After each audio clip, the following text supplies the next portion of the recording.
Ko ngahi wholawhora o amanaki ke whanongoa o ku mooni ia.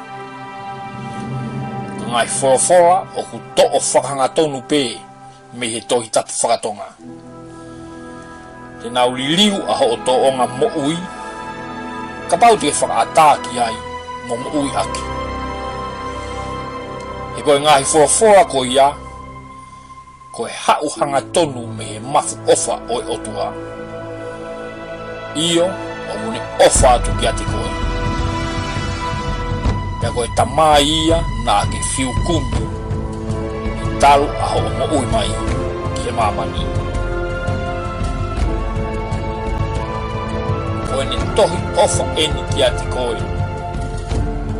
Aia te urau atu ki.